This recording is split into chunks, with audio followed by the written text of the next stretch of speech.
Enak tua, si gawin ya.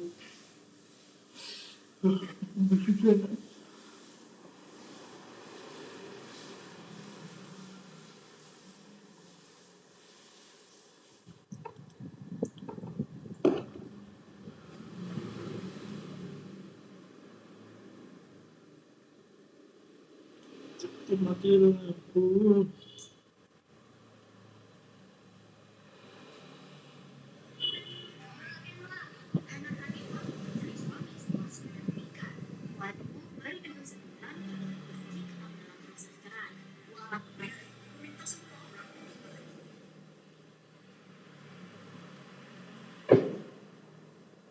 Karena siapa gitu.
Penturu.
panggil aku.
Nggak boleh pakai baju seksi. Tapi kemarin aku pikiran mengerjain bapak dan itu dress yang nggak bapak dan suka tapi harganya 1,2 juta. Dia cuma buat ngeprint bapak dan ibu. Aku harus keluarin duit 1,2 sama kalinya.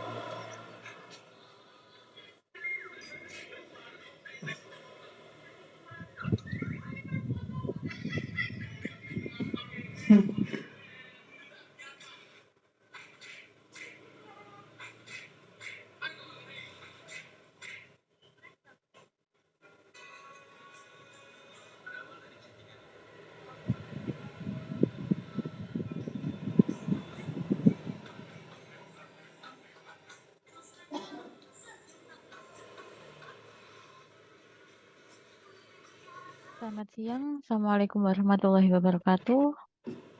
Waalaikumsalam warahmatullahi wabarakatuh. Waalaikumsalam warahmatullahi wabarakatuh. Oke, untuk teman-teman yang belum join, kayaknya masih banyak ya yang belum join. Bisa segera dihubungi ya, agar kita bisa segera mulai perkuliahannya. Kita tunggu dulu sampai 13.00 ya.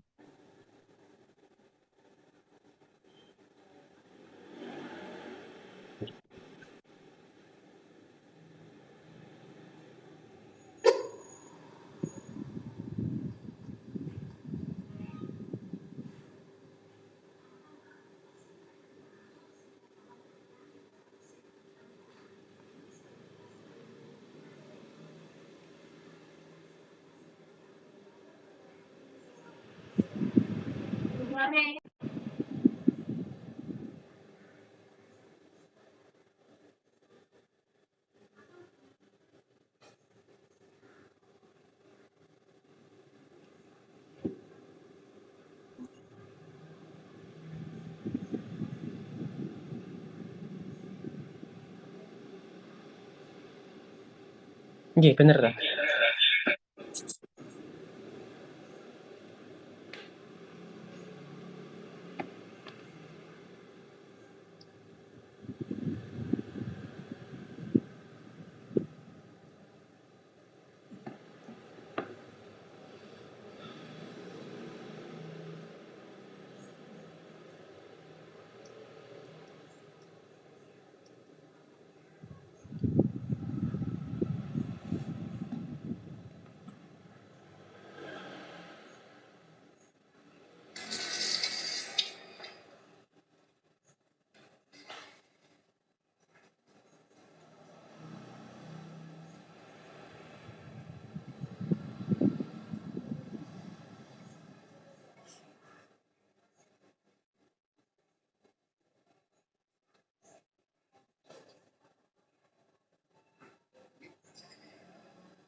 Oke,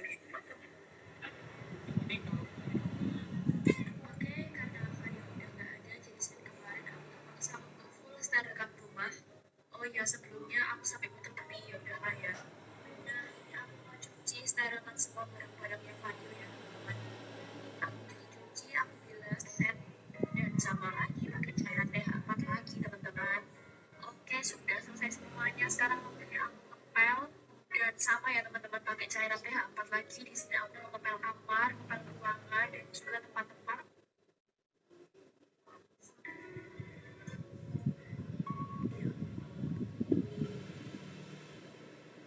yang sering memang Faril tempatin. Pokoknya semua aku bersihin, aku kerjakan. Nah, ini semuanya aku jemur di bawah matahari, panas banget. Mario bahkan aku pengennya buat sama.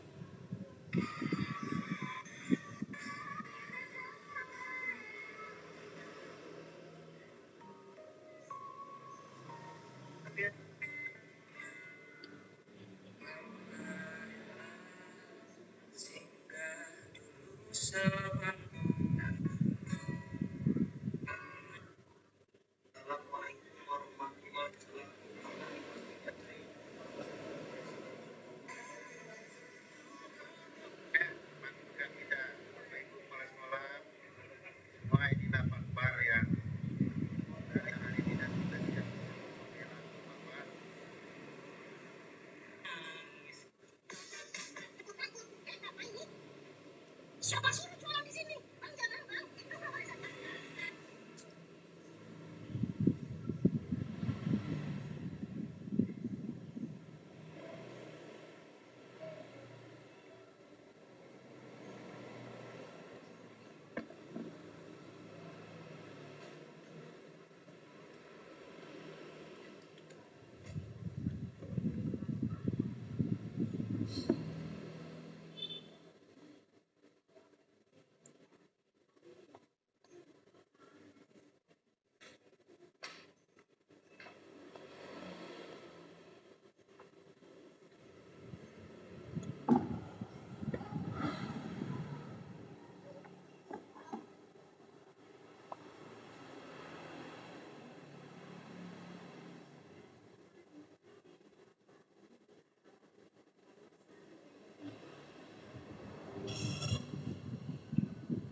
Teka-teki kematian order kan?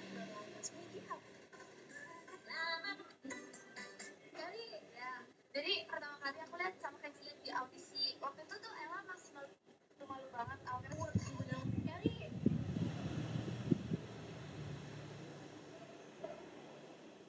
Oke, karena waktu sudah menunjukkan pukul 1, kita mulai ya untuk perkuliahannya. Sebelum kita memulai perkuliahan pada siang hari ini, bisa dipimpin berdoa terlebih dahulu.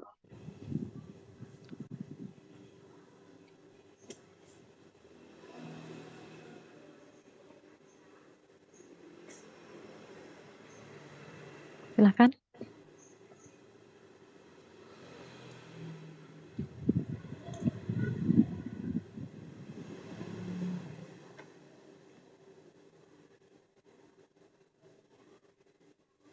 Untuk memulai perkuliahan pada siang hari ini, mari kita berdoa menurut kepercayaan masing-masing. Berdoa dimulai.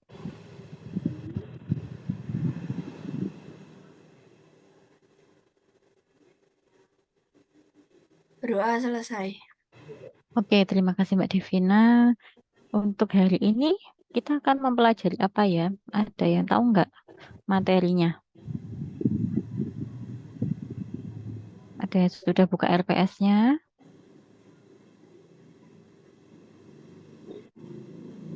Nah, nih, kita akan mempelajari terkait sistem integumen.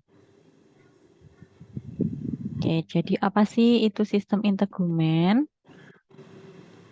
Nah, jadi sistem integumen ini merupakan suatu organ terbesar dalam tubuh.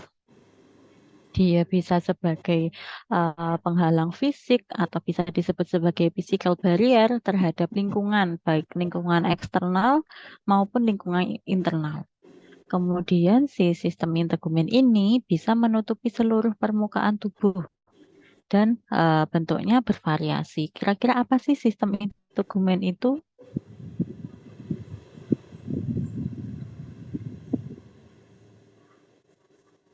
Contohnya apa? Apa sih organ apa sih yang bisa melindungi kita, melindungi seluruh permukaan tubuh kita? Atau organ terluar dalam tubuh kita itu apa? Kulit. Kulit, Ibu, kulit. Ya, oke. Betul. Jadi salah satu jenisnya adalah kulit. Nah, ini ya. Jadi sistem integumen ini ada 4 macam. Ada kulit, kemudian ada rambut, ada kelenjar keringat dan minyak, serta kuku. Nah, kita bahas satu-satu. Yang pertama adalah kulit dulu. Nah, kulit kalau misalkan kulit kita diambil gitu ya, diambil kemudian dilihat di mikroskop, terlihat seperti gambar ini. Jadi dibayangkan atau digambarkan seperti gambar di sini. Jadi di kulit itu ada apa? Ada epidermis sama dermis. Nah, seperti yang kita ketahui bahwa epidermis ini adalah lapisan paling luar pada kulit kita. Kalau dermis berarti di bawahnya epidermis. Jadi lapisan kulit yang lebih dalam lagi, gitu. Kemudian tadi ada juga rambut ya, rambut nih, rambut-rambut entah itu bulu pada kulit atau pada kepala dan lain sebagainya. Kemudian ada beberapa kelenjar, tadi ada kelenjar keringat ataupun kelenjar minyak, itu ya.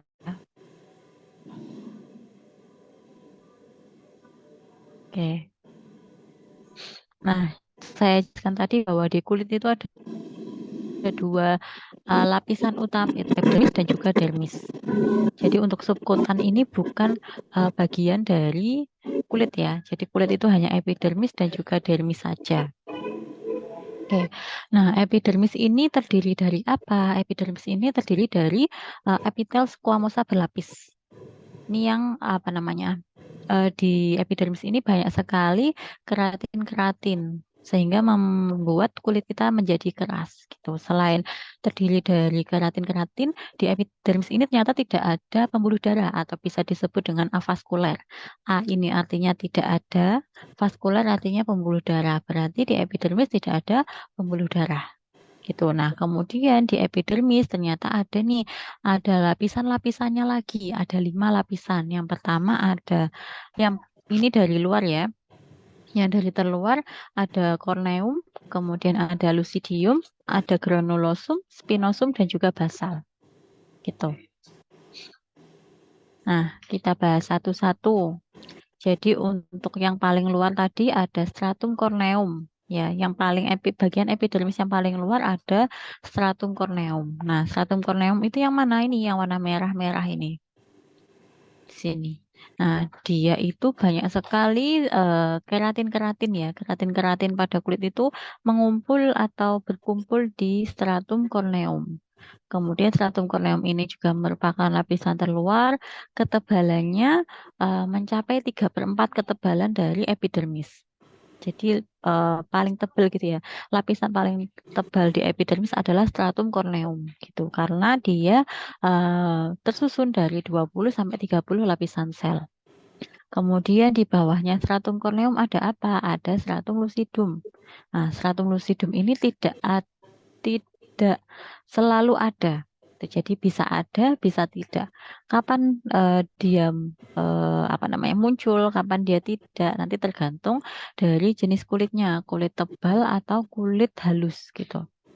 Jadi stratum lucidum ini adalah terdiri dari sel-sel yang sudah tidak berinti. Kemudian terdiri dari sitoplasma berisi agregat keratin yang tersusun secara paralel. Kemudian materi interselulernya meningkat, kemudian hanya terbentuk atau hanya ditemukan pada kulit yang tidak berbulu dan sangat tebal. Contohnya apa? Contohnya telapak tangan kita dan telapak kaki kita. Coba dicek telapak tangannya ada bulunya enggak? Nggak ada, Ibu. Nggak ada ya. Coba bandingkan sama yang di apa namanya ini? Punggung tangan. Di punggung tangan ada bulunya nggak? Ada, Ibu. Ada ya. Nah, jadi di apa namanya bisa disimpulkan bahwa stratum lucidum itu tidak ada di punggung tangan kita, tapi adanya di telapak tangan atau di telapak kaki. Gitu.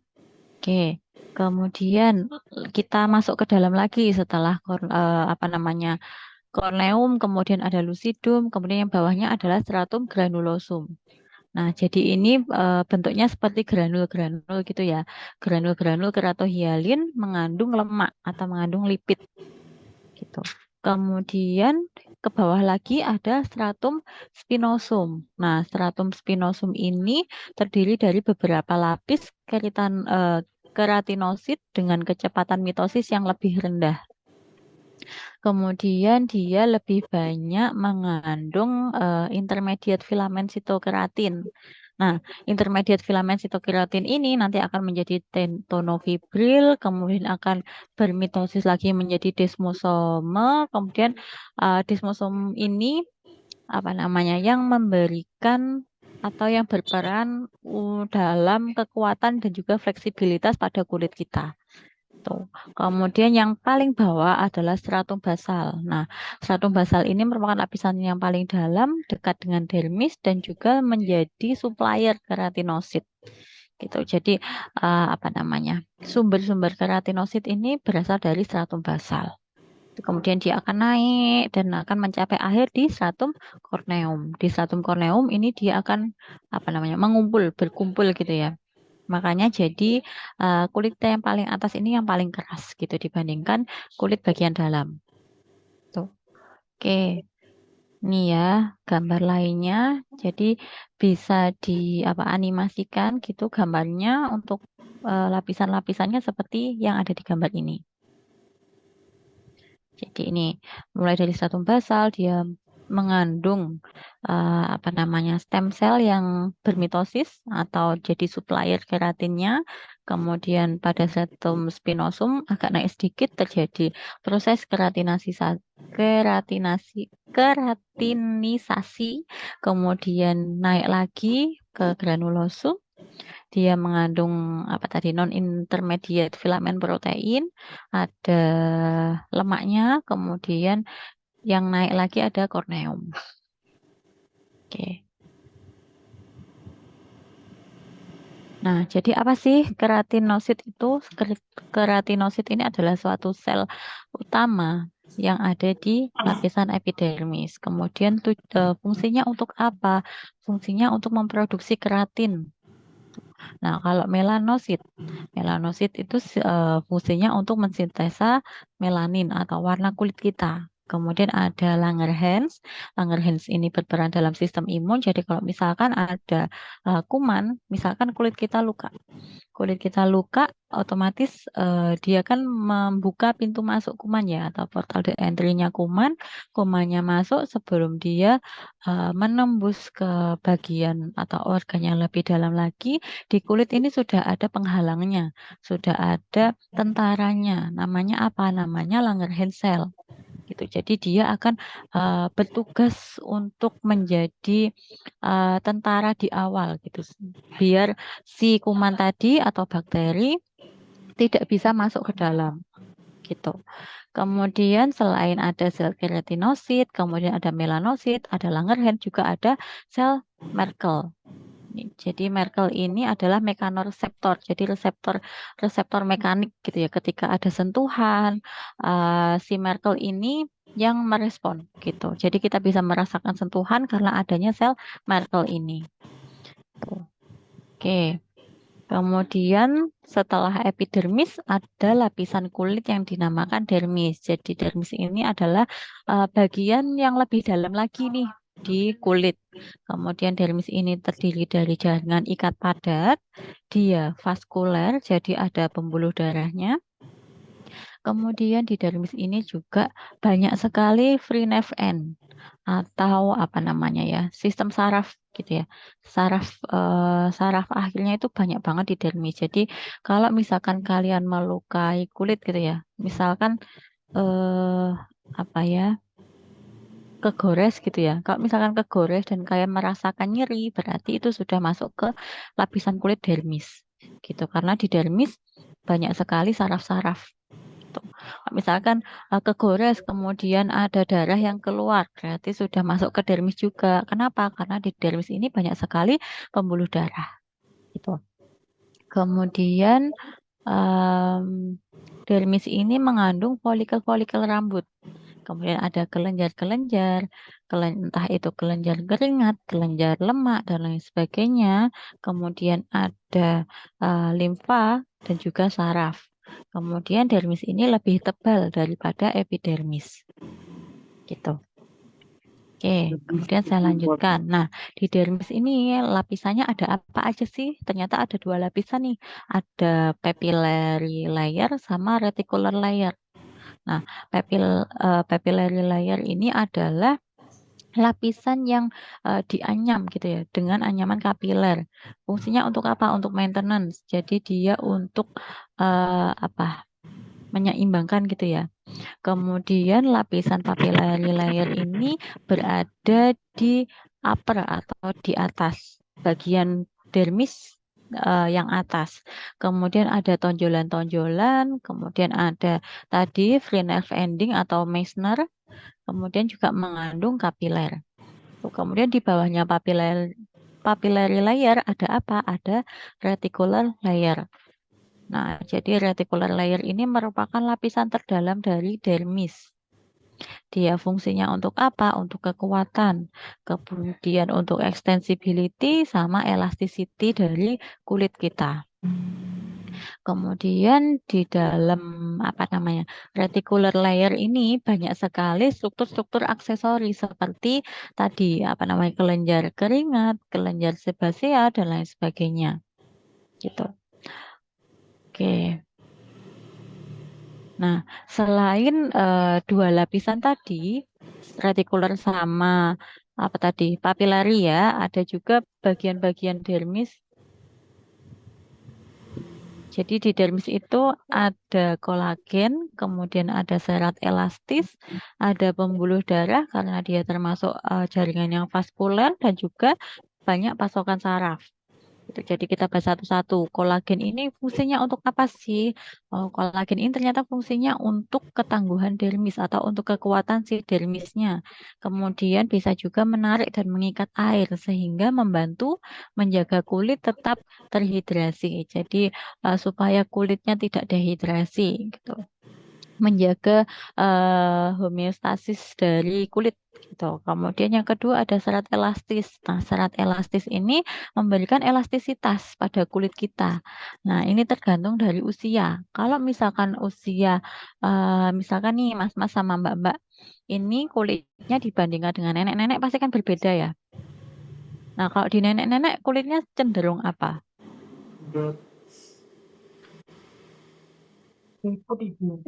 Keriput, Ibu.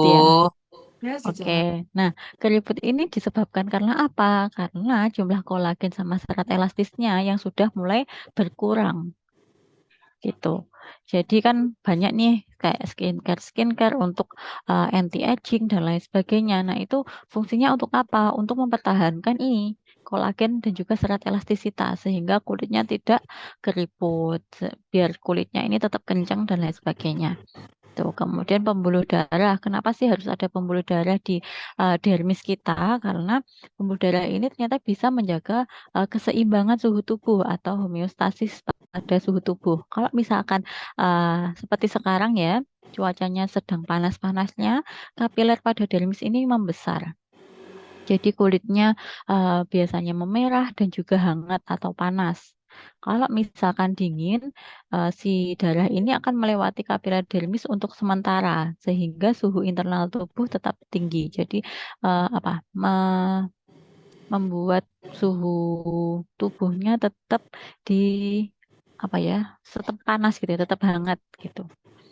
Oke, kemudian ada pasokan saraf nih. Jadi akhir reseptor khusus yang mengirimkan pesan ke sistem saraf pusat untuk ditafsirkan ketika ada stimulasi oleh faktor lingkungan. Misalkan Mas Ahmad Dhani gitu ya. Mas Ahmad Dhani jatuh Nah, kemudian karena di kulit, misalkan kulitnya ada babras gitu ya, ada babras luka, kemudian karena di dalam dermis ini ada syaraf, ada ujung-ujung syaraf, dia akan menghantarkan rasa nyeri tersebut ke dalam otak kita, sehingga otak kita langsung merespon, oh ini rasa sakit gitu. Jadi nggak tiba-tiba di kulit kita bisa menerjemahkan langsung, enggak, tapi dibawa dulu ke sistem saraf pusat gitu. Oke, kemudian ini jenis-jenis apa namanya kulit ya. Ada kulit tebal sama kulit tipis. Yang membedakan apa tadi? Adanya lapisan apa? Bawahnya korneum tadi apa? Lucy? Lucidium. Jadi yang membedakan antara kulit tebal sama kulit tipis adalah adanya lucidium. Jadi nanti bisa dibaca sendiri ya, di mana kulit tebal ini berada, kemudian kulit tipis ini di mana aja sih, kemudian stratum corneumnya gimana, stratum granulosumnya gimana, basalnya gimana, dan lain sebagainya. Oke. Oke, sampai sini ada yang ditanyakan terkait anatomi dari kulit? Belum ada, Ibu. Oke, bisa diikuti ya. Oke, saya lanjutkan. Kemudian sistem integumen yang kedua adalah rambut. Nah, anatomi rambut itu seperti apa sih? Jadi ada hair shaft-nya, kemudian ada syaraf-syarafnya, ada kelenjar minyaknya, kemudian ada akar rambutnya, dan lain sebagainya. Nah, jadi folikel rambut ini adalah invaginasi dari epidermis yang meluas jauh ke dalam dermis. Jadi di apa namanya, kita ambil aja contohnya di bagian kepala ya. Nah, di bagian kepala, di bawahnya rambut itu kan ada kulit. Nah, di situ juga ada epidermis sama dermis. Nah, jadi folikel rambut itu adalah apa namanya, struktur yang menembus bagian epidermis sampai ke dalam dermis. Gitu, atau bisa disebut dengan invaginasi dari epidermis yang meluas menuju ke dermis.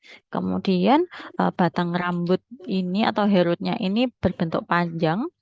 Kemudian ada filamen tipis di pusat folikelnya. Jadi di sini ada filamennya. Kemudian akar rambut ini berada di bawah kelenjar sebasea atau kelenjar minyak. Jadi kalau misalkan apa namanya, kita nggak keramas misalkan 3 hari gitu ya, pasti kan rambut kita lepek dan kotor dan lain sebagainya. Kenapa? Karena di situ ada kelenjar minyaknya. Pernah ada nggak yang keramas seminggu sekali gitu?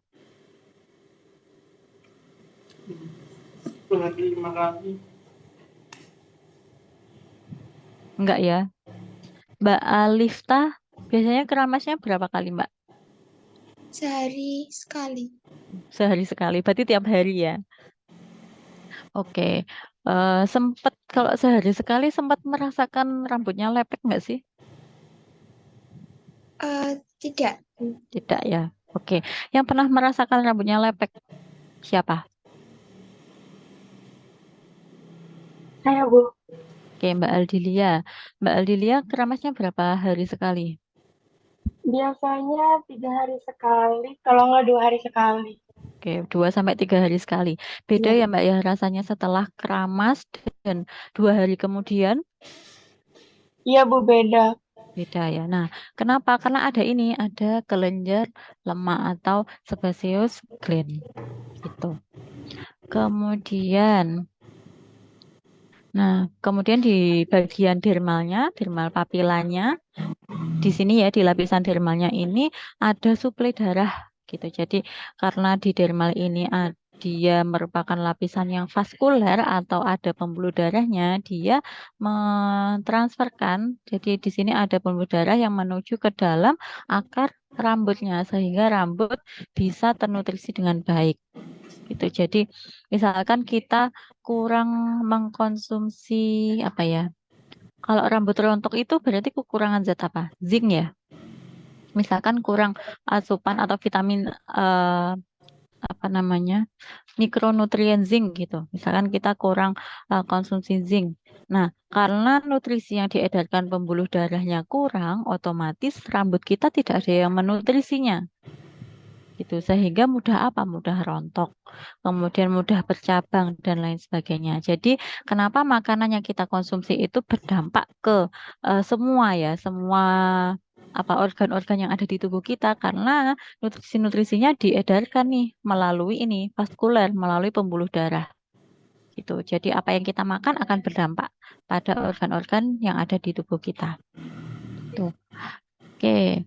Kemudian nih, tipe-tipe rambut nih. Ada yang punya adik bayi? Ada Ibu. Ada Mbak Angelita. Usia berapa Mbak adiknya? Kepala tiga ini. 6 bulan, Bu. 6 bulan. Waktu usia adiknya baru lahir, pernah melihat nggak posisi atau distribusi rambutnya? Pernah. Kayak yang ada di gambar nggak? Iya, Ibu. Pernah memegang? Pernah meraba? Pernah. Rasanya gimana?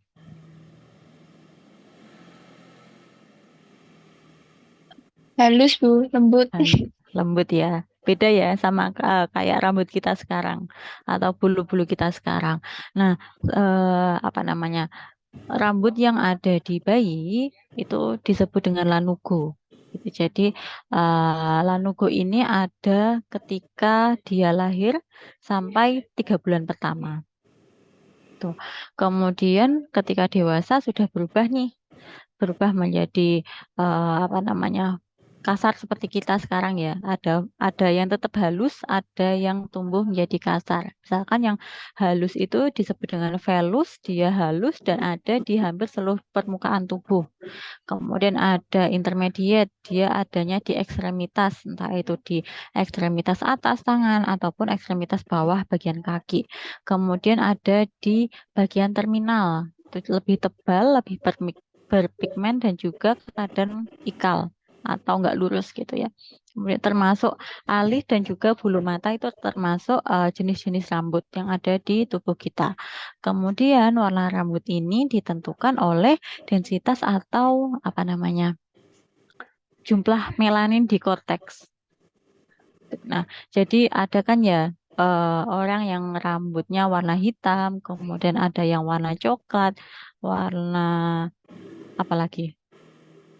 Kalau sekarang ada yang pink abu-abu karena kan dicat ya, disemir.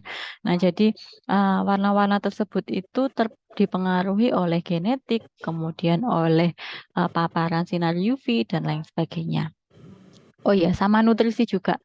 Ada yang pernah lihat nggak? Misal mungkin tetangganya atau di berita gitu ya, ada anak yang gizi buruk, kemudian rambutnya seperti rambut jagung warna merah. Atau mungkin dulu waktu SD temannya ada yang seperti itu. Atau nggak pernah menemukan? Nggak. Oke, berarti teman-teman kalian semuanya gizinya baik ya. Soalnya kalau misalkan ada nih anak balita dengan atau anak sekolah gitu ya, rambutnya dia merah, kemerahan seperti rambut jagung, biasanya itu karena apa? Karena status nutrisinya buruk. Gitu. Jadi karena tadi ya apa namanya, di akar rambut tadi dia butuh nutrisi. Apabila nutrisinya kurang, otomatis dia akan mempengaruhi pertumbuhan dari si rambutnya, entah itu dari kekuatannya, entah itu dari proses melanositnya dan lain sebagainya. Tuh. Oke. Kemudian ada yang ditanyakan dulu terkait rambut, anatomi rambut. Bu, izin bertanya. Silakan.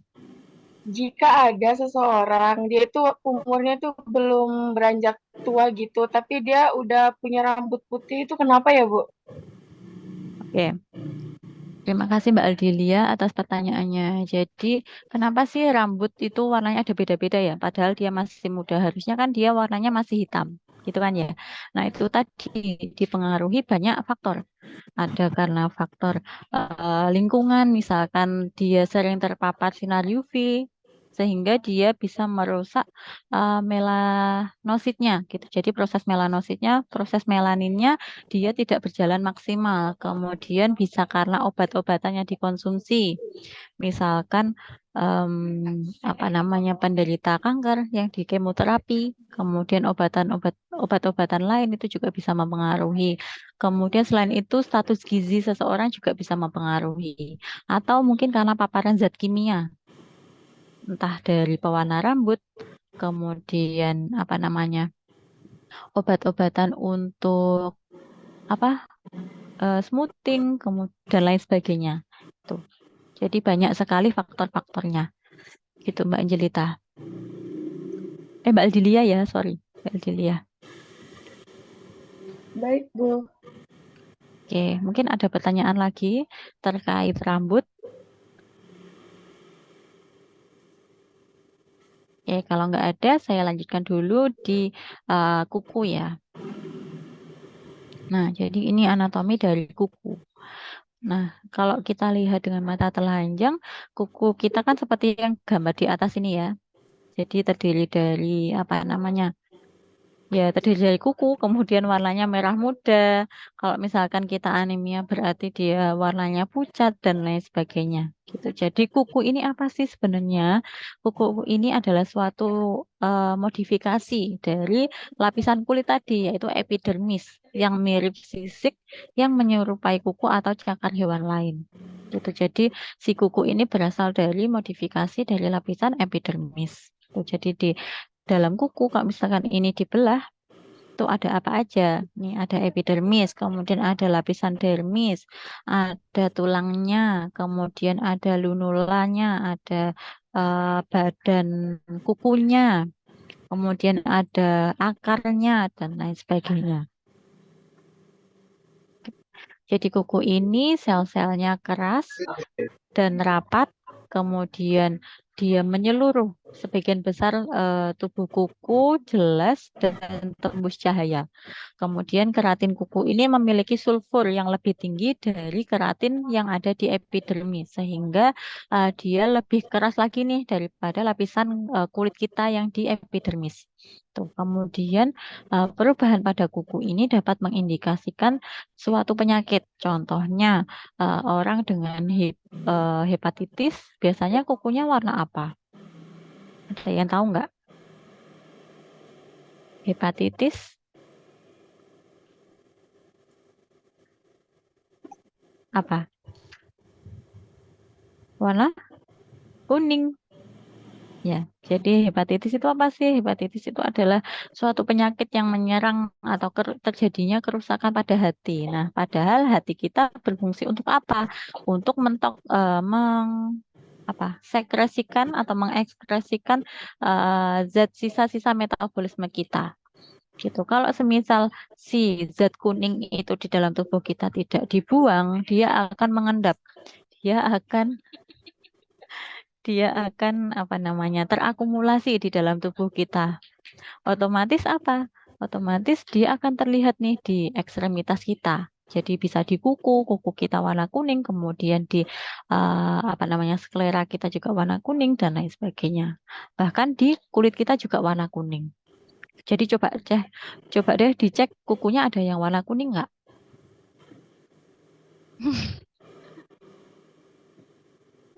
Aman ya? Merah muda semua ya? Oke, berarti bisa bisa diklasifikasikan bahwa insya Allah hati kalian sedang aman gitu. Oke, kemudian ada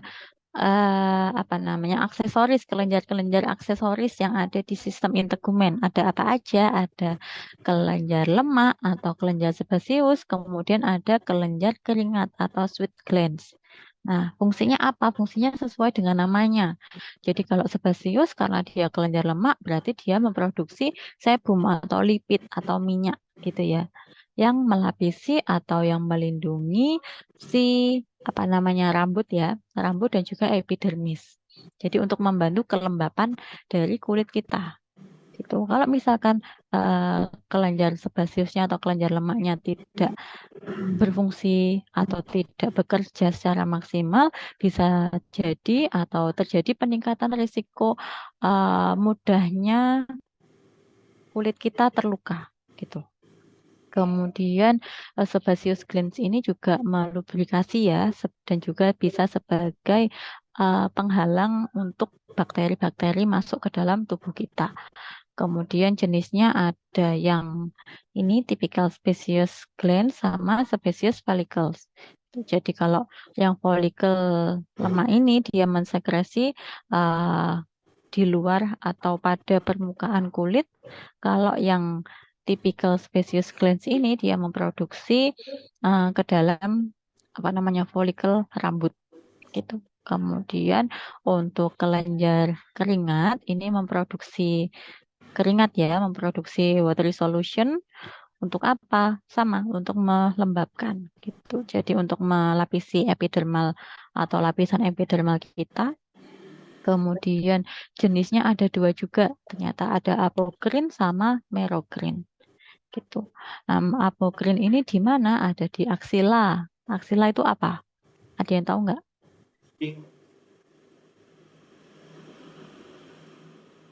Aksila.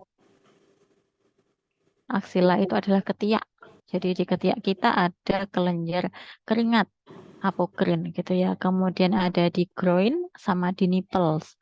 Kemudian si apokrin ini juga memproduksi viscous gitu ya. Kemudian juga dipengaruhi oleh hormon. Jadi kerja dari apokrin sweat glands ini sangat dipengaruhi oleh hormon. Kemudian untuk merokrin ini lebih kesebar lagi dibandingkan apokrin. Kalau apokrin hanya di 3 tempat ini, ada di aksila, ada di groin, ada di nipples. Kalau yang merokrin ini dia lebih tersebar lagi. Jadi dia memproduksi airnya lebih sedikit dibandingkan yang ada di apokrin ini. Gitu. Oke, kemudian untuk anatomi yang ada di sistem integumen mungkin ada yang ditanyakan terlebih dahulu sebelum kita masuk ke fisiologinya.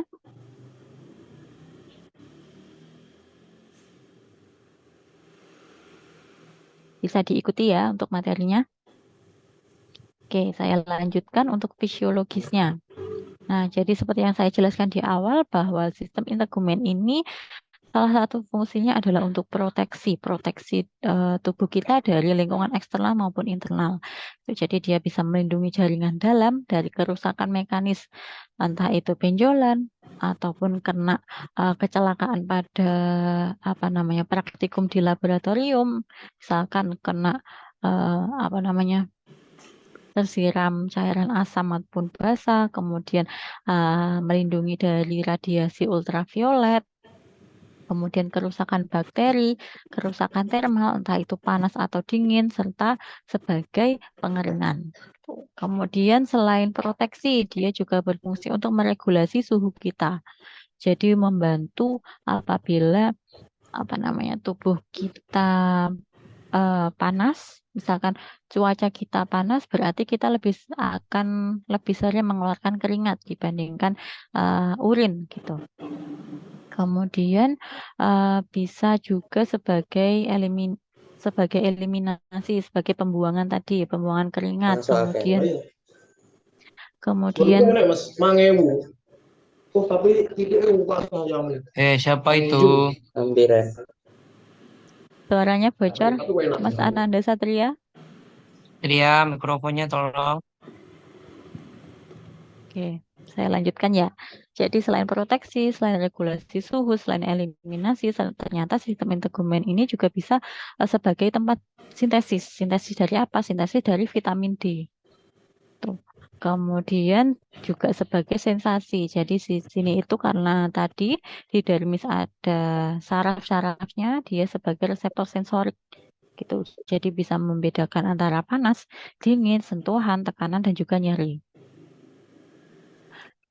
Nah, ini fungsinya ya. Kalau tadi kan anatomisnya bagian-bagian epidermis ada 5 lapisan, kemudian di dermis ada 2 lapisan. Nah, sekarang fungsinya, fungsi epidermis itu untuk apa sih?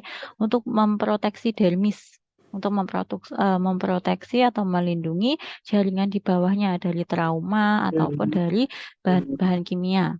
Kemudian untuk mengontrol atau mengontrol permeabilitas kulit, kemudian mencegah kehilangan cairan pada tubuh kita sehingga tubuh kita tetap terhidrasi dengan baik, kemudian mencegah masuknya berbagai patogen, entah itu bakteri atau kuman ataupun virus dan lain sebagainya. Kemudian tempat sintesis vitamin D3 sebagai reseptor sensorik yang seperti tadi ya, untuk tekanan, nyeri, atau sentuhan, dan lain sebagainya. Kemudian juga berfungsi sebagai koordinasi dari respon imun terhadap patogen dan juga kanker kulit. Tuh, kemudian di dermis untuk apa? Banyak juga untuk menyimpan lemak, kemudian melindungi kulit atau melindungi bagian atau jaringan di dalamnya lagi sebagai sensori reseptor juga sebagai sistem imun kita karena ada Langerhans, sel dan lain sebagainya.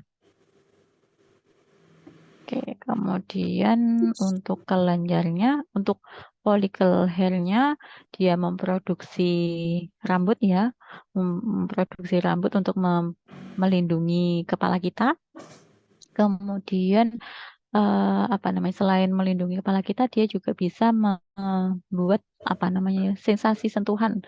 Jadi dia bisa menghantarkan impuls-impuls saraf yang kita terima di kepala. Kemudian ada exocrine glands tadi, dia untuk termoregulasi, untuk mengekskresikan sisa-sisa metabolisme kita dalam bentuk keringat dan lain sebagainya. Kemudian untuk lubrikat atau melubrikasi pada lapisan epidermis kita. Kemudian untuk kuku, dia melindungi jari-jari kita ya, atau jaringan yang ada di bawah kukunya atau jaringan yang ada di jari-jari kita.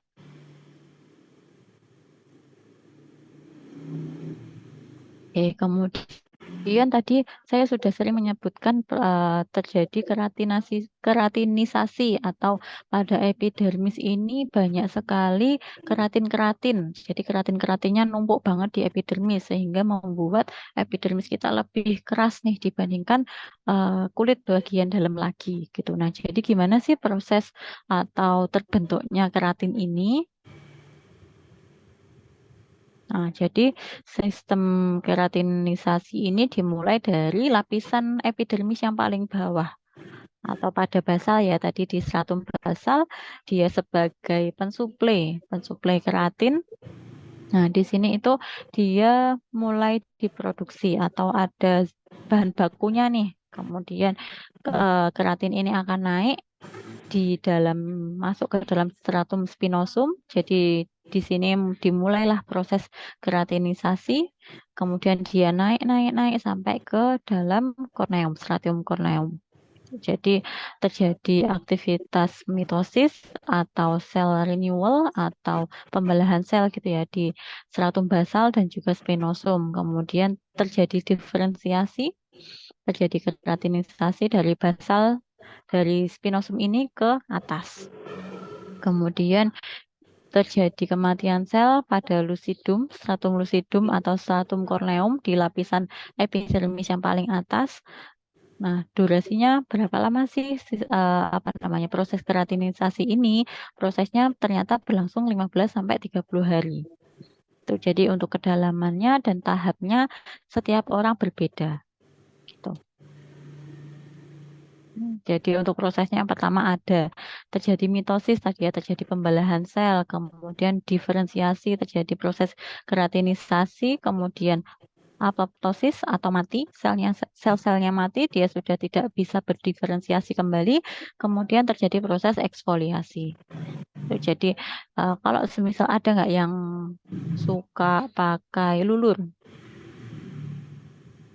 Ketika mau mandi, ada nggak yang sering luluran? Biasanya cewek-cewek.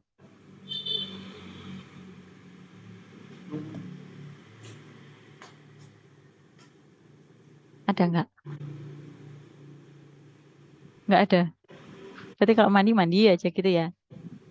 Oke, Iya, Ibu. Kadang Bu, kadang. Penting bersih, Ibu. ada. Kadang Oke, Bu kalau niat. kalau niat. Oke, nah jadi salah satu fungsi apa namanya kita menggunakan scrub atau kita luluran itu adalah kita menghilangkan keratin-keratin yang ada di epidermis kita. Itu jadi biar tidak semakin menumpuk tuh di lapisan epidermis kita. Gitu. Oke.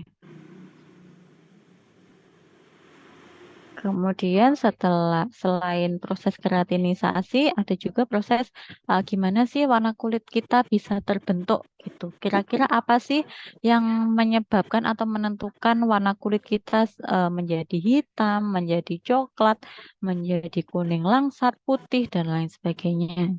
Ternyata ada aktivitas melanosit. Gitu. Jadi melanosit inilah yang akan mempengaruhi pigmentasi dari warna kulit kita. Kemudian selain aktivitas melanosit, ada juga ketebalan epidermis tadi ya. Kalau misal kita tidak rajin, tidak rutin melakukan scrub pada tubuh kita, otomatis keratin-keratin yang di epidermis kita akan menebal. Itu juga bisa mempengaruhi warna kulit kita. Kemudian selain itu, melanin itu juga dia bisa mengumpul atau berkumpul di bagian epidermis kita. Kemudian selain dua hal tadi ada pembuluh darah juga yang mempengaruhi warna kulit. Kemudian yang paling penting adalah dari genetik kita, dari genetik orang tua kita. Kalau misalkan orang tuanya putih-putih, kebanyakan atau terjadi peluang bahwa anaknya nanti juga akan putih. Nah, jadi untuk melanin ini atau zat yang menentukan warna kulit kita, dia disintesis atau dibuat oleh melanosit. Nah, fungsinya untuk apa sih melanin ini? Ternyata dia berfungsi untuk melindungi kita, untuk sebagai perlindungan. Jadi dia mengabsorpsi atau menyerap, gitu ya, menyerap radikal bebas yang berkeliaran di lingkungan sekitar. Gitu. Kemudian melanin ini bisa berwarna tadi yellow atau kuning langsat gitu ya, kemudian coklat ataupun hitam. Kemudian faktor-faktor apa saja sih yang mempengaruhi kecepatan dari proses sintesa melanin ini? Yang pertama adanya paparan ultraviolet. Kalau misalkan kalian suka panas, kemudian kemana-mana nggak pakai jaket, nggak pakai sarung tangan, terus kemudian nggak pakai sunscreen gitu ya, sunscreen ataupun sunblock. Nah, itu juga bisa meningkatkan proses sintesa melanin pada tubuh kalian. Tuh. Kemudian selain paparan UV bisa juga karena pengaruh hormonal dalam tubuh kita. Kemudian ada obat-obatan, entah itu kloroquine ataupun kemoterapi. Jadi kalau kebanyakan orang-orang yang kemo, kulitnya akan menghitam. Nah, itu kenapa? Karena sintesa melaninnya juga meningkat gitu. Kemudian adanya atau terpapar polusi. Jadi dia sering terpapar polusi. Selain itu juga ada post-inflamasi atau setelah terjadinya inflamasi atau infeksi pada tubuh kita. Itu ternyata itu juga bisa meningkatkan proses sintesa dari melanin kita. Oke, kemudian ya, jadi untuk prosesnya sama seperti apa tadi keratin, dia bermigrasi dari bawah dari stratum basal ke stratum corneum atau pada lapisan yang paling atas. Jadi terjadi migrasi melanoblasnya dari jaringan selama perkembangannya, kemudian berdiferensiasi menjadi melanosit, kemudian terjadi pengumpulan atau terjadi density melanositnya, kemudian dia disintesis menjadi beberapa jenis atau beberapa macam melanin. Nanti bisa dicari sendiri jenis-jenis dari melanin itu ada apa aja. Kemudian ada transport melanosum pada dendrit, transfer melanosum pada keratinosit, dan akhirnya melanin ini terdistribusi pada layer atau pada jaringan gitu ya, jaringan suprabasal pada kulit kita. Gitu. Jadi prosesnya sama seperti keratin dari bawah dan ke atas. Nih. Jadi faktor-faktor lain ya faktor yang membedakan warna kulit dalam sistem pigmentasi. Nah, biasanya kalau untuk orang Asia dia kan cenderung apa? Sawo matang ya, sawo matang. Kalau Afrika dia cenderung hitam, Eropa dia putih. Karena apa? Karena sintesa melaninnya. Jadi bisa karena kecepatan sintesa melaninnya, kemudian kecepatan akumulasi atau kecepatan berkumpulnya melanin-melanin tersebut, kemudian kecepatan degradasinya, ataupun ukuran dan juga isi melanosomnya. Jadi untuk kulit-kulit yang lebih dark atau lebih gelap gitu ya, misalkan kulit hitam, dia memiliki melanosom yang berisi melaninnya ini lebih banyak dan juga lebih besar. Ukurannya lebih besar. Coba dilihat ini. Untuk yang ini warna hitam-hitam. Nah, di sini dia lebih banyak dibandingkan yang pada kulit Eropa atau kulit Asia gitu. Oke. Materinya selesai. Ada yang ingin ditanyakan? Terkait sistem Ibu izin integumen. bertanya, Silakan, Mbak. kan tadi Ibu membahas tentang sunscreen. Kan sunscreen itu untuk melindungi kulit kita. Lalu apakah sunscreen itu bisa digunakan untuk apa? Gimana ya? Misalnya kulit kita keluar kena sinar matahari, terus apakah tidak menjadi hitam atau cuma untuk melindungi agar tidak rusak lapisannya? Oke. Nah, jadi untuk sunscreen dia fungsinya itu lebih kayak menyaring gitu. Jadi misalkan kita terpapar sinar UV 100 gitu ya. Ketika kita menggunakan sunscreen, mungkin yang masuk hanya 50 gitu. Kalau sunblock karena dia memblok berarti dia akan menghalau lebih. Jadi misalkan kita terpapar 100 sinar gitu ya. Kemudian ketika kita menggunakan sunblock dia akan membuat si sinar UV-nya itu tidak bisa masuk ke dalam kulit kita gitu. Kalau sunscreen dia hanya mengurangi paparannya. Tuh, Mbak. Tapi apa sunblock bisa dipakai buat di wajah, Bu? Sunblock kayaknya ada ya, Mbak ya. Tapi jenis-jenisnya saya kurang paham. Nanti coba dicek untuk berbagai macam mereknya. Kayaknya ada kok, Mbak, untuk sunblocknya. Baik, terima kasih, Bu. Oke, sama-sama. Ada lagi yang ingin ditanyakan terkait sistem integumen? Jadi mulai sekarang sebisa mungkin ya gunakanlah sunscreen lah minimal atau sunblock gitu ya. Karena suhu sekarang di Kediri ya, umumnya di Indonesia suhunya sedang tinggi-tingginya, jadi sinar UV-nya lagi banyak-banyaknya. Kalau misalkan kita nggak menggunakan tadi sunscreen ataupun sunblock, nanti proses melanositnya akan juga meningkat juga, sintesis melaninnya akan meningkat. Efeknya apa tadi? Kulitnya menghitam dan lain sebagainya. Tuh. Selain itu dia juga bisa merusak sel-sel yang lainnya. Tuh. Oke, ada pertanyaan lagi?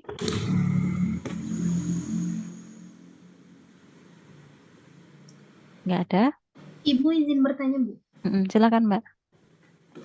Kenapa kuku itu bisa terus tumbuh dan apakah kuku itu bisa nggak, Bu, berhenti tumbuh gitu, Bu? Oke. Makasih, Bu. Ya, sama-sama. Nah, kenapa kuku itu selalu tumbuh gitu ya? Karena tadi, bentar, saya share screen lagi. Sama seperti rambut, prinsip tumbuhnya kuku sama seperti rambut.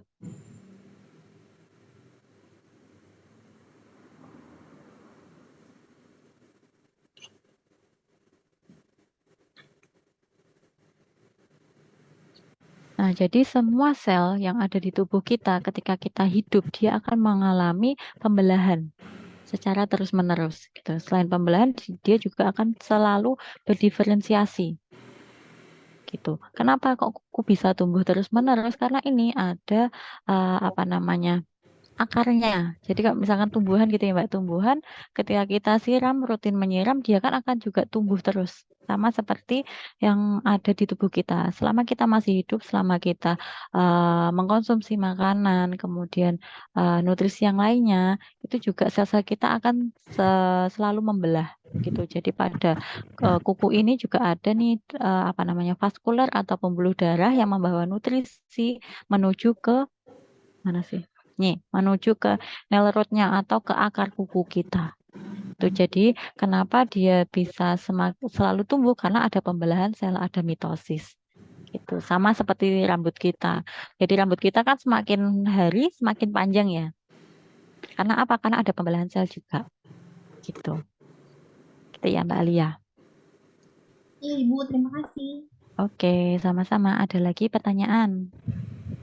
Ibu izin bertanya, Bu. Silakan Mbak Anissa. Kenapa kuku tangan itu tumbuhnya lebih cepat daripada kuku kaki ya, Bu? Oke, kenapa kuku tangan tumbuhnya lebih cepat daripada kuku kaki? Ada yang tahu nggak jawabannya apa?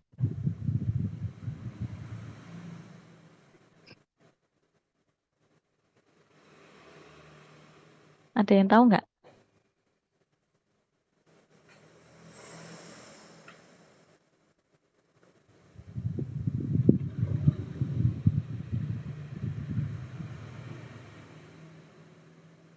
Kenapa Mbak kira-kira? Kalau dilihat dari anatomisnya deh, dilihat dari anatomis kita. Tadi kan untuk mitosis sel gitu ya, atau pembelahan sel dia butuh apa? Butuh nutrisi. Nutrisi diedarkan melalui apa? Jantung, Darah. Pembuluh darah ya. dan oksigen. Ya, pembuluh darah. Nah, kemudian pembuluh darah itu kan apa namanya pusatnya gitu ya, pusatnya atau terminalnya itu kan ada di jantung. Nah, kalau dilihat dari anatomis, posisi kuku kita, kuku tangan kita sama kuku kaki kita lebih deketan mana nih sama jantung? Tangan. Tangan, Nah, Ibu. Nah, hal tersebutlah yang membuat kenapa kuku tangan kita lebih cepat tumbuh karena dia lebih banyak menerima nutrisi. Lebih cepat, lebih cepat menerima nutrisi dibandingkan di kuku kaki. Tuh, jadi kan dari jantung dia langsung apa namanya ke ekstremitas atas ya, langsung ke ekstremitas atas kemudian langsung ke daerah kuku. Kalau di kuku kaki dia harus melewati apa namanya melintasi organ-organ yang lainnya gitu. Jadi intinya lebih deketan kalau secara anatomis dia lebih dekat dari jantung, gitu, dari sumber atau dari terminal pembuluh darahnya, gitu. Itu ya Mbak Anissa. Baik, Bu. Terima kasih. Oke, sama-sama. Ada lagi? Permisi Bu, mau tanya. Silakan Mbak Adelia. Untuk kuku yang ada thread-nya putih itu penyebabnya karena apa ya, Bu? Thread. Biasanya kan ada kuku yang bintik putih gitu. Oh, ya, oke. Oke, ada yang tahu nggak kenapa? Biasanya kuku kan nggak selalu mulus gitu ya, nggak selalu mulus warna pink gitu ya. Ada apa kayak ada noda putih gitu ya. Kira-kira kenapa? Kurang nutrisi. Ada yang nutrisi. Ya, ada yang apa? Ada yang naksir. Ada yang naksir. Oke, ada lagi. Biasanya pernah nggak kalian menghitung biasanya kata dulu waktu bermain itu kalau misalkan putihnya banyak di kanan berarti mau dapat apa namanya? Mau dapat keberuntungan. Kalau yang banyaknya di sebelah kiri mau dapat ke apa namanya? Kesusahan dan lain sebagainya. Gitu. Pernah dengar nggak? Pernah, Bu. Pernah ya. Kalian percaya nggak? Enggak, Bu. Enggak. Kita manusia biologi. Enggak percaya. Oke, kalau tadi yang dikatakan Mas siapa tadi? Katanya kalau misalkan ada putih-putih di kuku kita ada yang naksir. Mitos, Bu. Mitos. Kemudian yang benar kenapa? Kayaknya kurang mineral. nutrisi, Bu. Oke, kurang nutrisi. Terus apa lagi? Kekurangan mineral. Kurang zinc. Kurang zinc, kekurangan mineral. Terus apa lagi? Kurang vitamin. Kurang vitamin. Oke, jadi intinya nutrisi ya. Ya, jadi benar. Jadi apa namanya? Harusnya normalnya kalau misalkan terjadi pembelahan sel dia akan berbentuk seperti semula. Kan karena dia kan terjadi repetisi pengulangan ya, pengulangan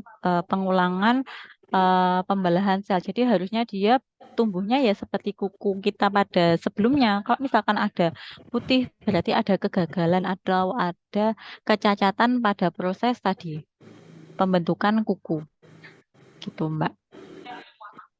Tapi kecacatannya minor, jadi tidak mempengaruhi apa namanya Lucu fisiologis anjir Alia. tubuh kita yang lainnya, gitu ya. Berarti nggak terlalu berbahaya ya, Bu? Nggak berbahaya karena dia minor, dia nggak mempengaruhi sistem fisiologis yang lainnya. Terima kasih, Bu.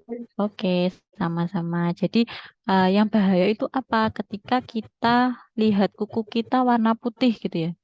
Coba sih dicek semuanya. Kita lakukan CRT atau capillary refill test. Kita pencet atau kita tekan kuku kita, diamati, dia balik ke warna merahnya lama apa enggak?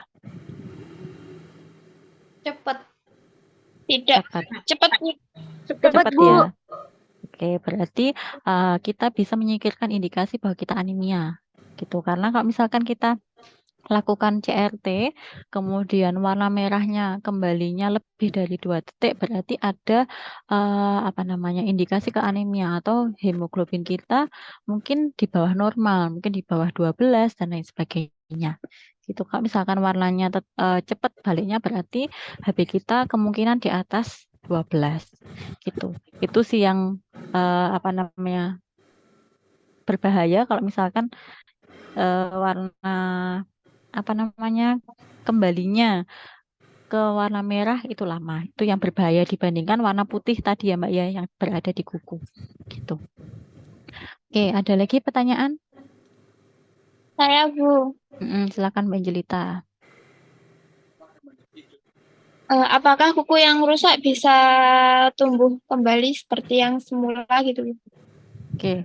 Pertanyaannya dari Mbak Angelita, apakah kuku yang rusak bisa kembali lagi seperti semula? Bisa nggak?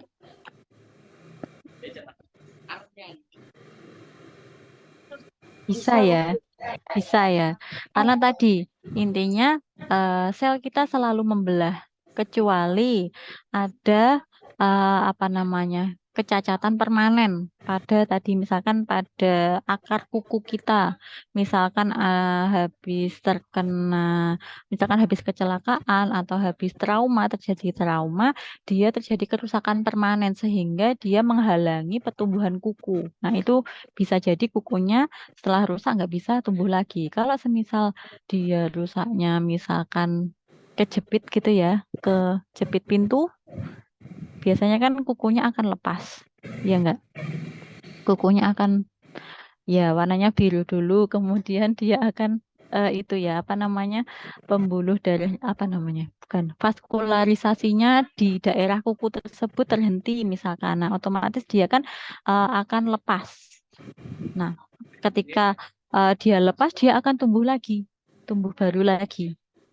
Gitu dia akan tumbuh perlahan nanti akan ukurannya akan sesuai dengan ukuran semula gitu. Kalau misalkan apa namanya ya kalau misalkan yang membuat kuku kita tumbuh itu tidak terjadi kerusakan, dia akan bisa tumbuh lagi gitu intinya. Kalau misalkan tidak terjadi kerusakan permanen, dia akan bisa tumbuh lagi gitu. Gitu ya Mbak Angelita. Ada yang pernah kukunya lepas nggak? Pernah Ibu. Pernah. Tumbuh lagi kan Mbak? Tumbuh. Oh ya, oke. Jadi benar selama nutrisi kita bagus ya. Oke, ada lagi? Ibu izin bertanya, Bu. Silakan. Tadi kan di bagian rambut katanya Ibu ada mengandung minyak. Terus apakah ketombe itu penyebabnya dari minyak yang di rambut ya, Bu? Oke. Ketombe. Ketombe itu berasal dari apa sih? Kotoran. Kotoran, debu. Oke, jadi campuran gitu ya. Campuran dari kotoran, kemudian dari tadi. Maksudnya tadi kan ada apa namanya dua lapisan ya. Dua lapisan ada dermis sama epidermis. Nah, di lapisan epidermis kita kan juga ada keratin tadi ya. Ada proses keratinisasi gitu ya, atau proses pembentukan keratin. Nah, kalau di rambut kemudian kecampur atau ditambahi dengan kotoran-kotoran tadi, debu dan lain sebagainya. Kemudian ada ketika kita berkeringat, otomatis kan rambut kita basah nih. Nah, itu juga bisa kecampuran sama bakteri-bakteri lain. Nah, akhirnya tumbuhlah atau terjadilah ketombe itu. Gitu. Jadi kelenjar minyak, kemudian kelenjar keringat, kemudian proses keratinisasi, kemudian ketambahan bakteri ataupun kotoran-kotoran tersebut yang membuat kulit kepala kita menjadi berketombe gitu.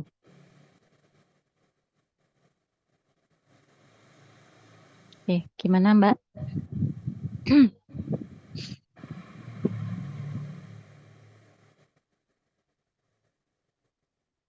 Oke, ada lagi mungkin pertanyaannya?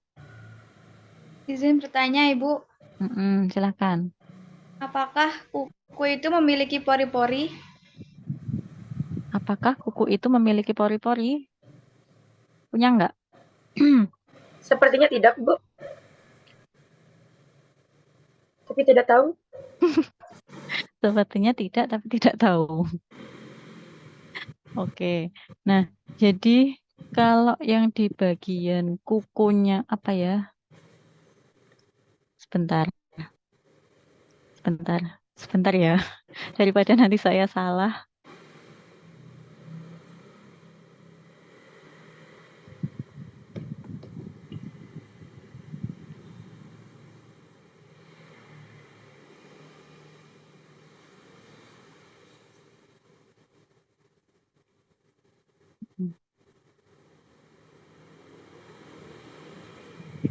Oke, jadi kuku itu benar ya. Kuku itu punya pori-pori. Untuk apa? Untuk menjaga hemostasis pada kelembapan pada daerah kuku kita. Makanya ketika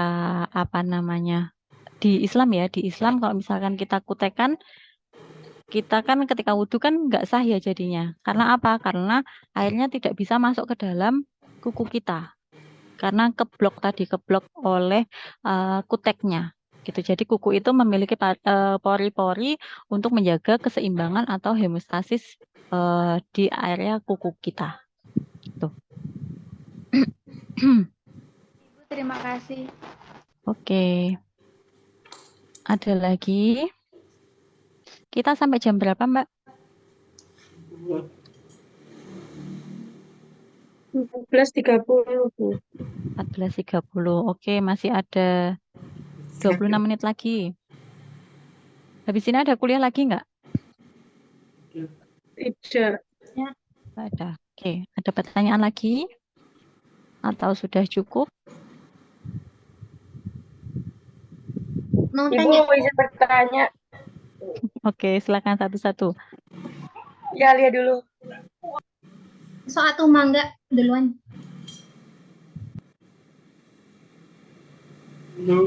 Oke, saya dulu.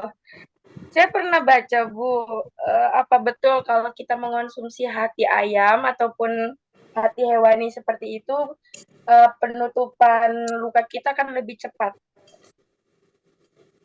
Oke. Terima kasih Mbak Aldilia ya. Nah, jadi untuk hati ayam ataupun hati hewan lain dia kan mengandung tinggi protein. Nah, sedangkan penutupan luka itu juga butuh protein untuk merekatkan atau menutup luka tersebut. Jadi benar yang disampaikan Mbak Aldilia bahwa konsumsi hati ayam, tapi tidak hati ayam aja ya. Protein itu kan banyak. Jadi bisa telur, bisa ayam, bisa ikan, daging, dan lain sebagainya. Itu bisa untuk mempercepat proses penyembuhan luka. Gitu. Baik, Bu, terima kasih. Oke, sama-sama. Silakan, Mbak.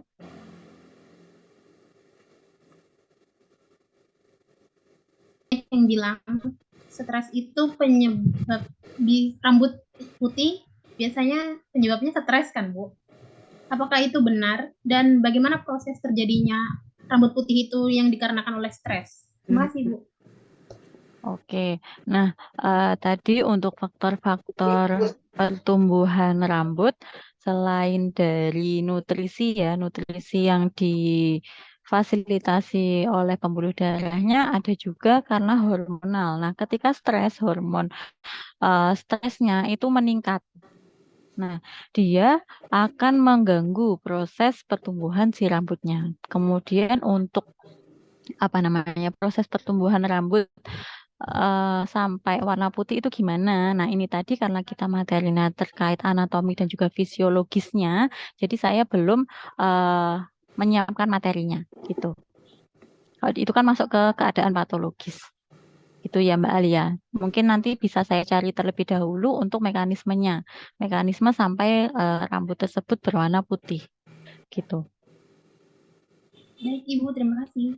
Oke. Jadi saya ada PR ya terkait tadi ya mekanisme pertumbuhan rambut putihnya. Oke. Ada lagi?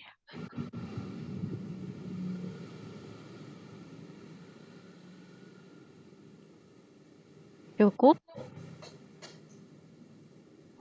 Sepertinya cukup, Ibu. Oke. Kalau misalkan nggak ada pertanyaan lagi, sudah di screenshot Mbak Devina? Belum, Ibu. Oke, bisa on cam semuanya.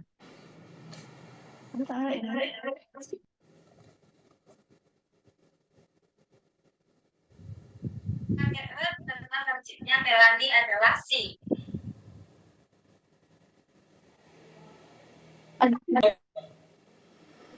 Bisa dihitung ya Mbak ya? Ada yang belum, Ibu. Oh, ada yang belum. Siapa yang belum? Ayo. Semuanya on cam dulu. Mbak Alicia, Mbak Amanda, Mbak Amara, Mbak Ayunda, Devina, Mbak Anake. Bisa on cam dulu. Ini ada yang belum join ya? Atau keluar karena gangguan?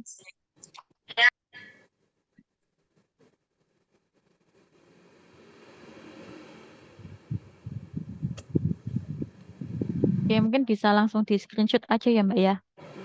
Silahkan.